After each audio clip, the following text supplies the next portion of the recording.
Hello అండి, welcome back to our channel. ఎండాకాలం వచ్చేసిందండి. మట్టి కుండ ఒక్కటే కొనకూడదు అని అంటారు. అది ఎంతవరకు నిజమోనండి నాకు తెలియదు. ఇంట్లోకి వాడుకునేటప్పుడు ఒక్క మట్టి కుండ కొనకూడదు, దానికి తోడుగా ఇంకో ఏదైనా కుండ కొనాలి అని అంటారు. నేను ప్రతి సంవత్సరం ఇలాంటి ఎర్ర కుండ కొనేదాన్నండి. కానీ ఈ సంవత్సరం మాత్రం ఈ నల్ల కుండ కొనాలనిపించింది. ఆ కొనేవాళ్ళు కూడా చెప్పారనమాట, నల్ల కుండ అయితే బాగా నీళ్లు చల్లగా అవుతాయి అన్నారు. నేను ఎప్పుడూ వాడలేదు, కానీ ఈసారి తీసుకొచ్చాను, వాడి చూస్తానమాట. ఎప్పుడు ఇన్ని సంవత్సరాలుగా ఎప్పుడు ఈ నల్ల కుండ అయితే నేను కొనలేదు. కానీ ఇది ఎందుకు చూస్తుంటే ఏంటో ఒకలాంటి పాజిటివ్గా అనిపిస్తుందండి. చక్కగా నల్లగా బ్లాక్ డైమండ్ లాగా మెరుస్తుందనమాట కుండ. అయితే మట్టి కుండ తీసుకొచ్చిన తర్వాత మనం నేరుగా అలాగే వాడేయకూడదు కదండి. ఒక 2 రోజులు సీజనింగ్ చేయాలి. దానికోసం ముందుగా మట్టి కుండని బాగా కడిగేసి ఇప్పుడు ఆ మట్టి కుండ నిండా నీళ్లు నింపి పెట్టుకోవాలన్నమాట.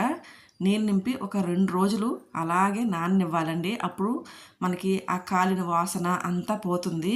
ఇలా 2 రోజులు అయిన తర్వాత నీట్గా కొబ్బరి పీచుతో కానీ దేనితో నీట్గా తోమేసి మళ్ళీ ఒకసారి నీట్గా కడిగేసి మనం వాడుకోవచ్చు ఇంకా తాగడానికి.